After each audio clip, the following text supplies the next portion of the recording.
really jumping forward, but it's also coming back. And I want to kind of give you the big picture idea of what we are doing. First and foremost, you've seen a lot of discussions just west here on the other side of Mulberry Street. We're building a parking lot, okay? The homes that are over there, they were all purchased.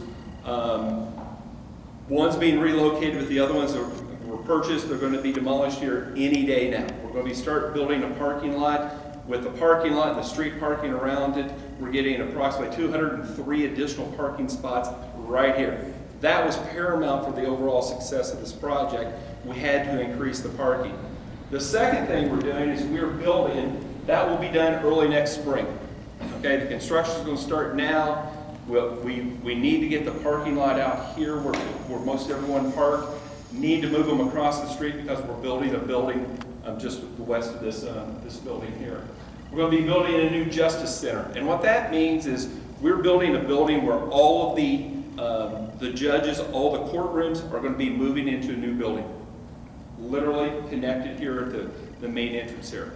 So we are going to be building the building. Also in that building will be the court services, the clerk, 4 courtrooms, 2 magistrate courts as well. So we built that building. That'll take about 1.5 years to build, and you can see hopefully at the end of 2024, whether everything goes well, Christmas gift in 2024 it will be finished. At the same time, on the northeast corner of this site, we are building what is called the Bicentennial Plaza. And we've got drawings here to show you what that's going to look like. But a Bicentennial Plaza, because if you think about courthouses, in our 92 counties, one of the things is that the courthouses typically, not always, but they typically sit in the center of the square. You've got the green space and the landscaping and things around. Well, the county's investing a lot of money in this project to do for a lot of good reasons, and we feel that whole connection to the downtown square, to Main Street, with the Bicentennial Plaza is something that's very important. Just real quick, a little bit about the Bicentennial Plaza. If you ask my 3 children what this building is, and they're all in college, they're well educated, it's the backwards building. They don't know it's the admin building, they don't call it the government. This is the backwards building. Through the plaza and what we're doing, I think we can finally tie our whole center into the downtown area. And it was something in our design shreds that it was very important with all the work that downtown Martinsville is going through and just the continual improvements, which it is fantastic. We wanted to be a connecting link to the downtown area. That's the reason for that. So we've moved the judges, we've moved the clerk into this new building. Now we've got a courthouse that is sitting empty. Okay? And it was first discussion.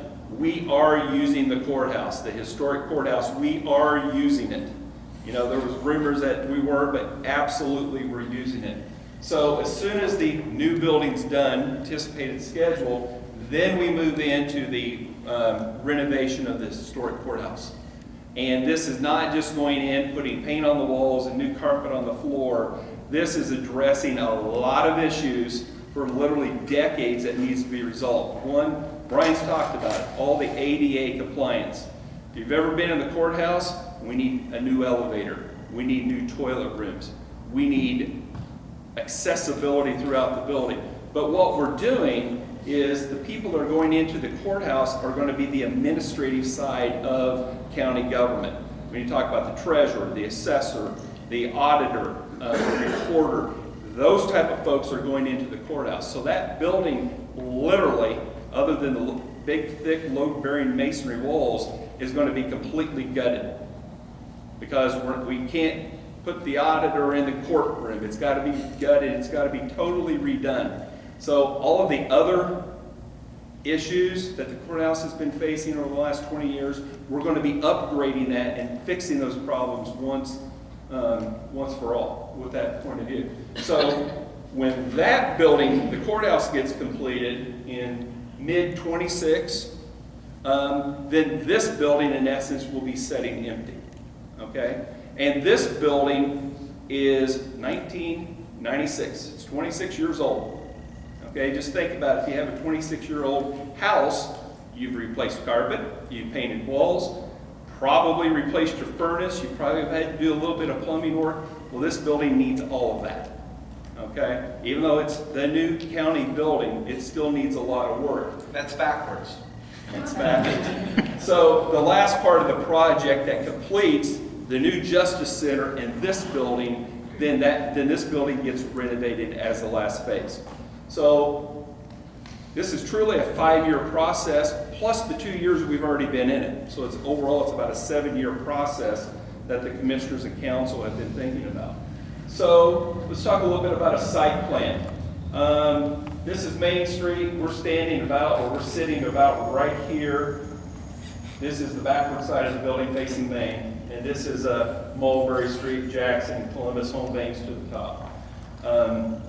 So what we're doing is, we talked about earlier, this big parking lot that's going to go take up the entire city block. We're doing nice new curbs, sidewalks, landscaping throughout, around the Plaza, or around the parking, but also inside the parking lot, trying to dress it up, trying to be a good neighbor to everyone that's around here, and really, quite honestly, setting an example for everyone in Martinsville of how we can do parking lots.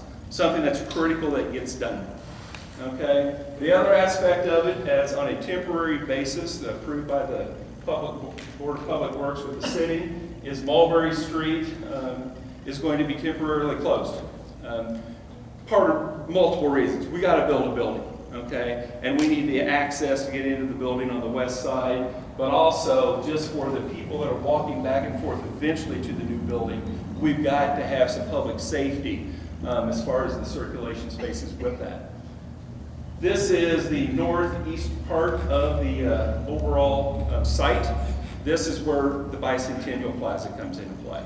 We're connecting to the stoplight that's here, and you're going to see this in some renderings here we'll show in a minute. But there's a nice entrance point here onto the side. We're looking at raised planters and things to try to create this whole formal type of an approach into the building, something I'll honestly will all be very proud of. And then we're creating more of a vista, more of some outdoor seating, some more outdoor space where you can even have meetings, you can have other things outside. That's going to be lining what we're calling Morgan Hall. And we'll talk about that here in just a minute. The new entrance to the building currently with Main Street, it's right here. It's on the back side of the building. With the new entrance to the building, it's going to be right here. It's going to be very visible to folks that are on Main Street, Jackson Street, and also connects very well to the parking lot. It will be very known where the main entrance to the building is. Something that's important overall. So the Justice Center. This is turned sideways. Sorry about that. Main Street is at the top. We are sitting right here in Sadler. This is the Annex building, and then this is the actual new Justice building. It's a 3-level building. Okay? It's about 72,000 square feet. Okay, so you kind of get a little bit of a feel. It's 72,000 square feet. This new building is almost twice the size of what this current building is. But you got to remember all the people that are going to be going into it. A couple things I'll just point out real quickly is we have a main primary entrance. One entrance into the building. Okay, that one entrance is supposed to be for a commissioner, a judge, the clerk, my 86-year-old mother, anyone. Everyone is supposed to go through one point of entrance. You're going to have something we've never had in any of our government buildings here in Morgan County, something all of us can be very proud of, is that when you walk into the building, just think, I won't do shut your eyes and stand, but just think about when you walk in so many historic courthouses, you walk in and you look up and you see a dome. You have that sense of significance of when you walk into the space. We don't have a dome. It's not the 1880s. I get that. But what we're going to have is something that's called Morgan Hall. And this is something where we are trying to look at on the west wall. We've got areas to tell the history of our county. Something Don Adams and I, we've talked about many, many times of what's the first 100 years, what's the second 100 years, and to do a pictorial type of an imagery of what our history is. Something that's going to be pretty powerful to the folks. And then we will have a glass wall, curtain wall, that looks out over into the Bicentennial Plaza. It's not enormous, it's big, but it's not overly big. It's something that fits very well. It also serves very well as people are going through a security checkpoint. Again, everybody's going to go through the metal detector that comes into the building. That security checkpoint, think of it as there's a jury trial. You get a line of people that are going to it. It's a queuing space such that people can wait as they're going through the security checkpoint. Once they get the security checkpoint, they can go left, come into the existing administration building. Some of the folks that we're looking at, eventually, Commissioner Council, Human Resources, County Administrator, Soil and Water, Recycling, and the Health Department, and this room stays as is because this could be a large meeting room for a lot of different things. On the first floor of the new Justice Building, I call it probation, but it's a whole lot more than probation. It's all of the court services that all help with the judges and everything they do, including probation. Also on the first floor, we're looking at combining back to have the clerk and the election board all together on the first floor. Looking at the amount of volume coming into the building, most people are going to be coming to the clerk and to probation. They need to be on the first floor of the building, get them in, get them out of the building, as well as meeting rooms such as this for the Commissioner's Council and the Health Department. The second and third floor for the courts building are identical. On the second and third floor, we're going to have 2 courtrooms and also a magistrate hearing room on the second and third floor. Some things that are critical and important about this is one of the things I should have noted is on the first level, there is 2 overhead garage doors where we're moving folks from the jail into the courthouse or the Justice Center. And what they're going to be able to do is they're going to be able to pull the transport vans in, shut the doors, and move the inmates. So you're not going to be seeing the orange jumpsuits walking up and down Which the will streets. take away from some of the free entertainment if you ever sit up at the square and watch them get shuffled in their shackles and shuffled back out. So I apologize that free entertainment's going away. So on each floor, there are holding cells such that when they're being transported, they can be in holding cells before they go on court. One other thing I want to point out is we have all the public on one side. And then on the back side of the courts is what we call the secure corridor. On the secure side of the corridor, the only people there are the court staff, judges, the jury, and the inmates. So there is no interaction between a person in a jumpsuit walking out into the public space. That is completely separated from one side to the other. And that was a paramount thing that when we were talking, going through all of our design workshops with the judges, that was an absolute paramount thing that we had to do. On the second floor of this building, once it's all done, we're looking at prosecutor and Title 4D being in this building. So all of the court-related functions are going to be in what we call the Justice Center. So, and then this is the third floor, same as the second floor, with 2 courtrooms and the magistrate as well at that point. So just some of the imagery that we are looking at. Again, this is the existing annex building. And then this is the new Justice Building, being a 3-level building. We obviously have a strong design element here for the main entrance of the building, something that people are going to know this is the courthouse. We'll talk about it here in a little bit, but one of the most iconic things that we have in our county, probably the most iconic thing, we even have it out on 69 now, is our courthouse, our clock tower, okay? We're not doing a clock tower. We have a clock tower that is fantastic, but at the same time, we still believe that we need to have an element on the building that relates, and we've got something about that here in a minute. This is the Morgan Hall space with the 2-story windows, the space that we talked about, displays a lot of our history, the parking lot in the back, and then this is really, if you're standing out here at the stoplight, elevated and about 30 feet in the air, and you look back across the Bicentennial Plaza, and then you start to see the building and also this building.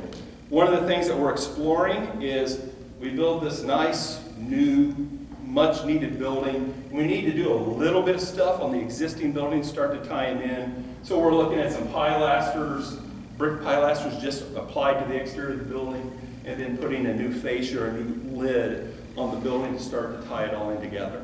But that is what we're looking at design approach now.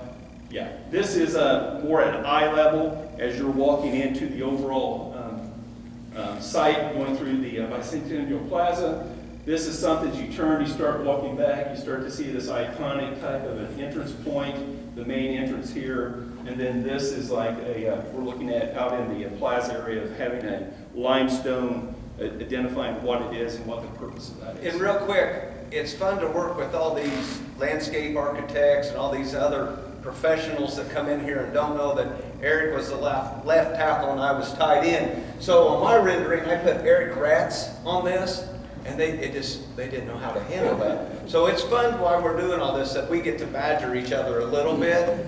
But as you can see in this work in progress, we've brought in outsiders that tell us what kind of flowers would sustain. And there's a couple other things, and it's a work in progress. And the reason why we want to tell our story is it's not set in limestone or any stone. So if you have suggestions, make sure you tell a council member or a commissioner.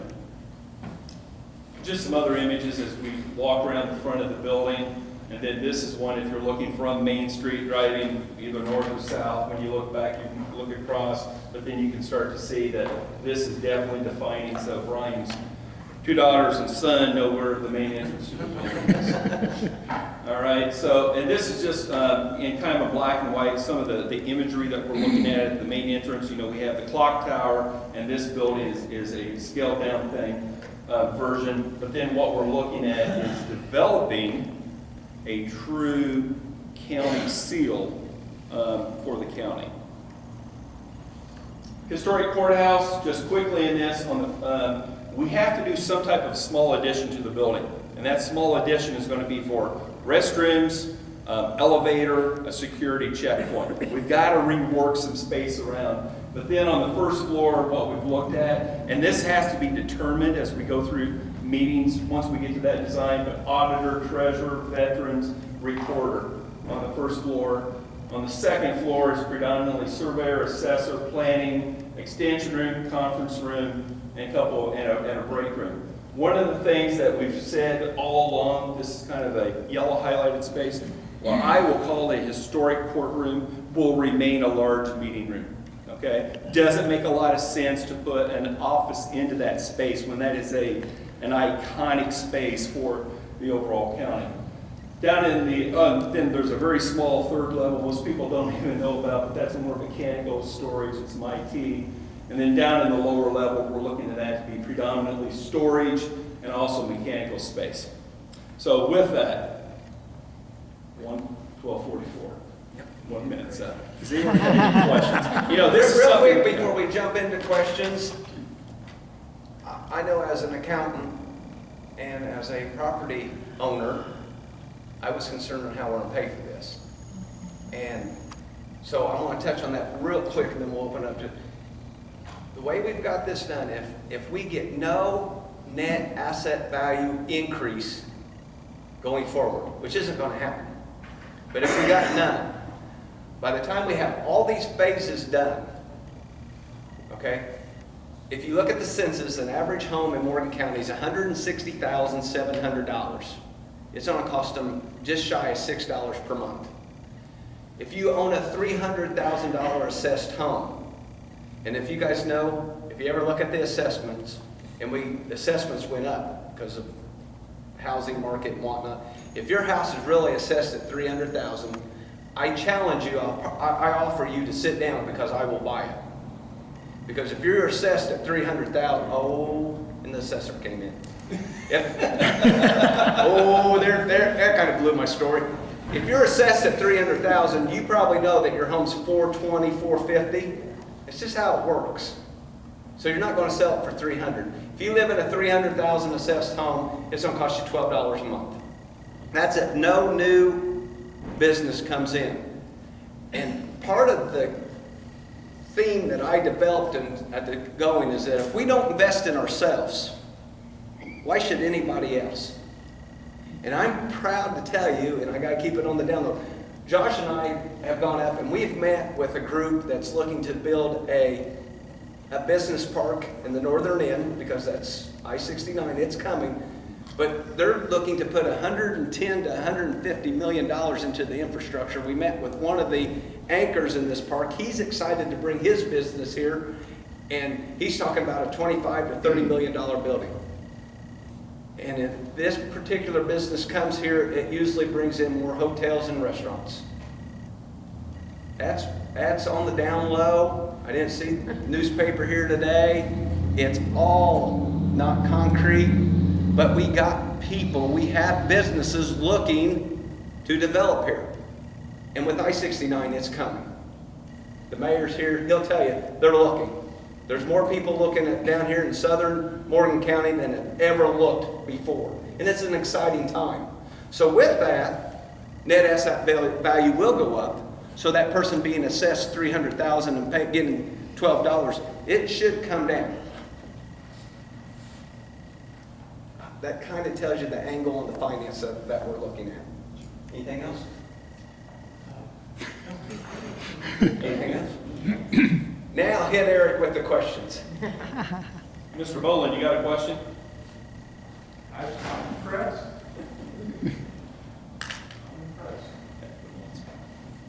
Yes. I hate speaking up, but first of all, thank you. I haven't been back there ever since we did the activity.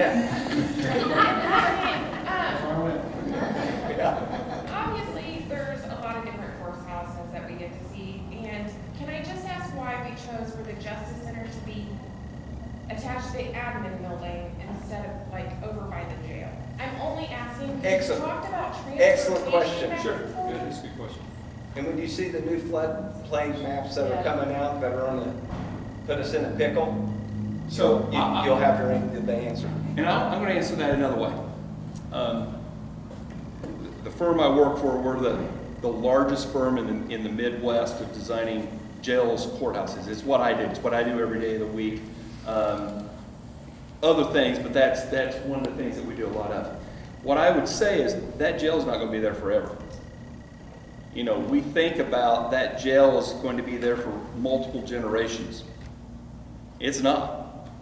And, you know, not today, not next year, not 10 years from now, but at some time, 25 years from now, that jail may need a new jail. And that jail likely won't be built there again. So, I mean, I think that's a secondary story, but I think that the floodplain was the driver. But we're looking at a building that's multiple generations, where that jail's probably got another generation left. And one other thing, I still want to, county and city are working well together, or at least I think so. You'll have to ask the mayor what he thinks. It benefits the city to have us still stay here versus moving everything out to the jail. It benefits your local restaurants. It benefits other taxpayers to keep it the proximity to when they're dealing with government issues, they can go get a bite to eat. So it was trying to tie it back in still with the downtown area. And just a little bit of that, even if we could build out there, we're still not walking the inmates over. So we're still getting in the car. So now we're going to drive a few more blocks. No, it's a great question. I'm not saying like it's the best solution. I'm just asking No, why we chose one. And we explored it. We've been asked it a lot. But the thing from what Brian said, ask the mayor if he wants it to move from downtown. We went to look at the Indianapolis new Justice Center. Guess who the biggest purchaser of real estate in that area is? All the attorneys who have left their current spaces. So our fear was, even if the floodplain didn't become an issue, who follows the jail out? Because they don't want to, they like being able to just walk over across the street. So looking holistically, I think that's one of the reasons we like this whole bot project is we've gotten to bring in a lot of ideas and suggestions, and we've pivoted probably far more times than Eric would like as we've come through this plan. Excellent question. Next. Oh, no. Go ahead, Mr. Mitchell. On these new projects, they're all gonna be above ground, right? Yes. Yes. No basements. No basements. What are we gonna do about the basement in this building? Storage. So that's a good segue question, is right now when you go into this building, you go over to the courthouse, we have people working in the basement. One of the primary drivers for this is basements are storage only. There's no offices, no departments that are going to be in either one of the basements. We're also, I should have said this, currently there's this building, the toner building, the old J.C. Penney, and the old reporter office. Those two buildings, the reporter office and where the prosecutor in Title 40 is now, and court services, the old Penny's building, those buildings go away. We don't need to use those. So we're consolidating down. Without standing or closing your eyes again, imagine working for an employer where after lunch you have to potty, but if you go to potty, everyone knows you pottied. Welcome to probation. That's embarrassing. That's a horror. But I have to paint that picture. That's the reality that we are putting our employees in. That is part of the reason why we're doing such a capital improvement to address these. A follow-up? Well, okay, so I've been to a lot of meetings, and I've not been very, sometimes outspoken. So, on this parking lot, are we gonna have for employees one area, and the public, another area, we still out there, we want to park so far away so the public can walk up and actually get into the building without having all the employees up front, other than the commissioners? Well, they have to be all night close, state law says you gotta have it close. But for the employees, always, everybody drives around town, around the square, the employees all park around the courthouse. And they gotta park way away from town, the public has to park way away from town to get into the courthouse. Are we gonna remedy that? It's part of our health initiative to have a healthier population by making them walk to do government business. They are encouraged, yes, but there are some limitations on what I can dictate as to where employees park. So the commissioner's gonna be on the backside? Way back over there? I ride a bicycle unless I'm in a suit or think that Bill's in the neighborhood. That's a good question though, Bill. That question comes up all the time on my probation and courthouse employees that take up all the spaces, so that if I want to go eat at the restaurant, I have nowhere to park. Well, we even have business around town, right, because they can't park because their employees park yes. in front of the building, and then the general public can't get to them. I mean, it's been an ongoing problem, so I thought maybe just throwing it out there before it gets clouded. It's a work in progress, and we'll take that under advisement, but that's an excellent suggestion. We got some employees that have to park close. Well, yes, I'll be quiet. Yes. That'll be a first. Anybody else? One question. Yes. You had mentioned that none of this is set in stone. So where can any of us go to find out if and when changes are made? You had mentioned the Reporter Times, but I don't subscribe anymore to them. So is there any other I'm working on that too, but go ahead. Yeah. Is there any other place that we can access updates, releases, that sort of thing? 2022. But we still are kind of 2000, 19, party like it's 1999. I can't overemphasize, and Vicky's in the room, and if there was more council members here, I would praise them. Because we're taking a lot of heat. $12, bread's $3, gas is $5.25. You're so inconsiderate to raise my taxes during this time. Construction costs are at a 100-year high. How can you do this now? How can we not? To answer your question, we put in this year's budget Josh and I are working on a request for proposal to have a coordinator to help tell our story. This is why I got with the chamber and said we need to tell our story. They're not getting it through the traditional media because people aren't taking it anymore. Facebook gets distorted and people don't go out and get it. We have a lot of growth to go as far as being able to communicate and tell our story. Eric touched upon that we've had several public meetings. That's why we elected you, Brian. We trust you. And I used to joke on the council because no one would come. This would be a perfect meeting to give myself a pay raise. By law, Bill, you can't do that. You can't do that. But my joke was no one's showing up. This is a $72 million project. It's the biggest project that the county's undertaken. So when we say, like, pretty much the judicial center through the last meeting has been set. We haven't picked out the flowers. We haven't picked out everything in Bicentennial yet. We're working with landscape architects. Because once I put that flower in there, what's the question? Who's on water? Josh has already got it, so what's that? For an irrigation system. We looked at that. It's pretty. So to answer your question, unfortunately, call me. Call Josh. We're trying. We're just behind. it goes back to the people that complained to me about Green Township and the roads out there, and Centennial and Teeters, and I got a chewing, and somebody said, what do you think? And I said, well, I've been on the job for 18 months and I'm 10 years behind. We had no clue. Why did I chip and seal Egbert Road? We just paved it a few years ago. It's because all those dump trucks, which we can't legally keep them off of there, put 20 years worth of wear and tear on a country road.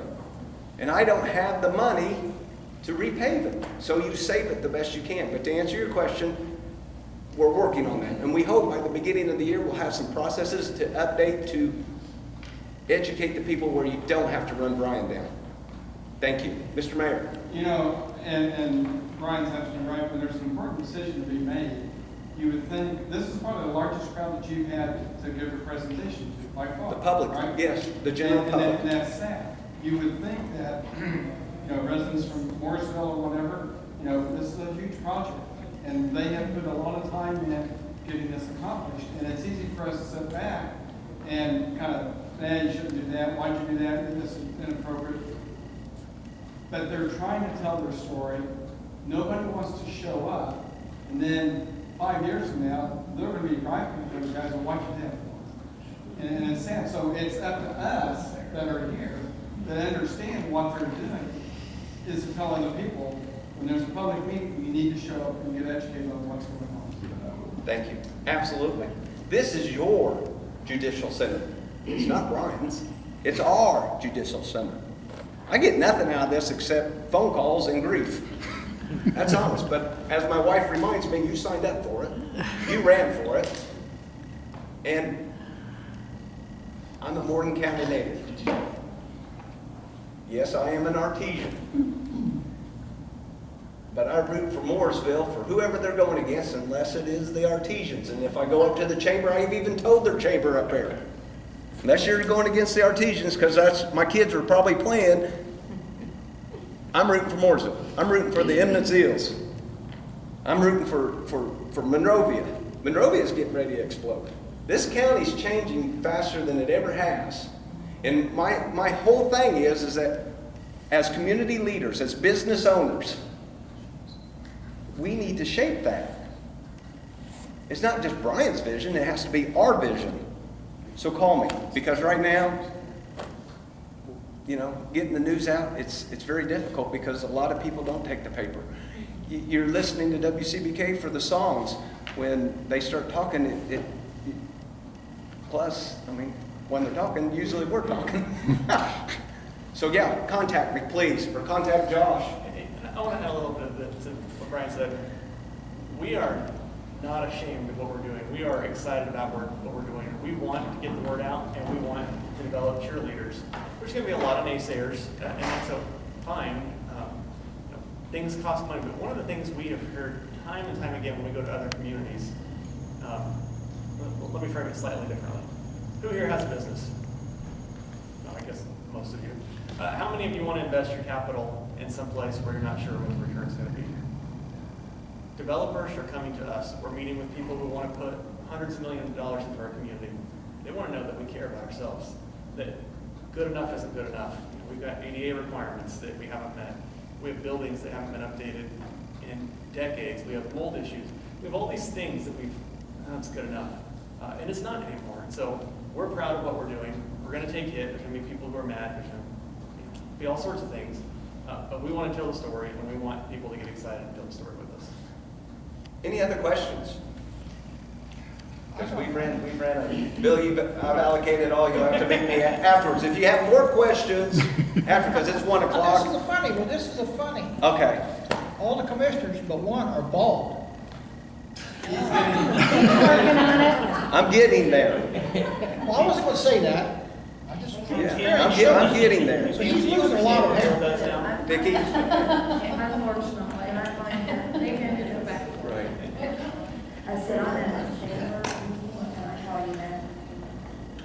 I'm Vicki Kivett, and I serve on your Morgan County Council, and I can tell you that we have had hours of discussion.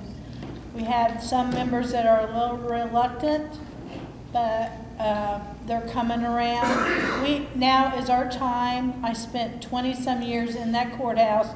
She's a beautiful old lady. No one wants to touch the outside, but her insides, she just needs an overhaul. And now is our time. I'm very proud of our community. I'm very proud of what the city of Martinsville has done in the last few years. Thank you, thank you.